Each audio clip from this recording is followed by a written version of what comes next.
Hello. Do you want to learn English? The best way to learn English is to listen to it often and practice speaking it as often as possible. This video will help you improve your English speaking skills and your English listening skills. English listening skills are so important. Listen to these conversations often and practice saying them when you can during the day. You will improve your speaking and listening ability very quickly with this way. This is a great way to help familiarize yourself with the English language and give you a good chance to learn and remember new English words. You must learn English by listening first. You must listen first if you want to speak English automatically, easily, quickly and correctly. Hey Patrick, did you get the email I forwarded you last week? I'm not sure. What was it about? Could you refresh my memory? The message saying that our Springtime Examiner subscription expires at the end of the month. You're not seriously considering renewing it, are you? I'm definitely renewing it. What I want to know is if you're gonna chip in. Oh, come on, Winston, get with the times. Pretty much everyone in our generation gets their news online. You can't call that news. What people read online is fluff. It's like pure sugar that trots your brain, with a few facts thrown in to make you think you're staying abreast of the news. Plus, the internet plays fast and loose with the facts. Ah. What? The little software company I invested in last week, it's on the upswing. I get notifications about stocks on my phone. See? Case in point. You can't even follow our conversation because you're distracted by your notifications.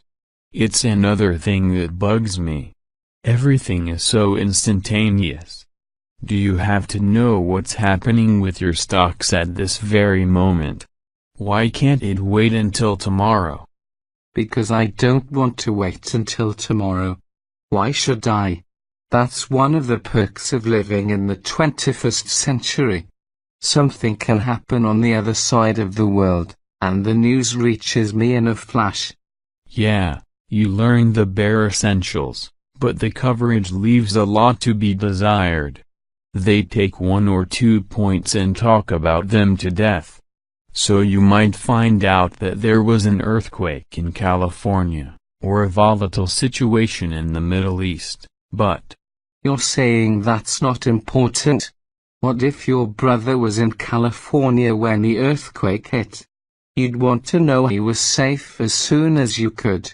Well, sure. That's what technology should be used for, spreading the word in emergencies. But when it comes to a complex, serious issue, a few sound bites or a simple notification just won't cut it.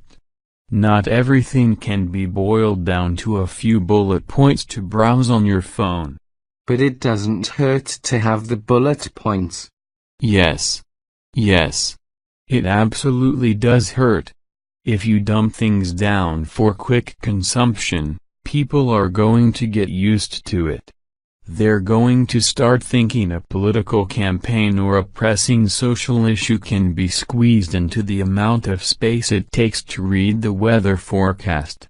People already have a much shorter attention span, and our critical thinking skills are going downhill, too. You may have a point, but you're swimming against the current. People aren't going to go back to reading dense papers if they can stay informed with less effort. Things change. Newspapers were once the height of progress, and now they're becoming antiquated. Well, I'm still going to renew my Springtime Examiner. I figured you would. But you're on your own for the subscription fee. Thank you for watching. If you enjoyed this video, subscribe to Learn with Cartoon channel, publish video to your friends.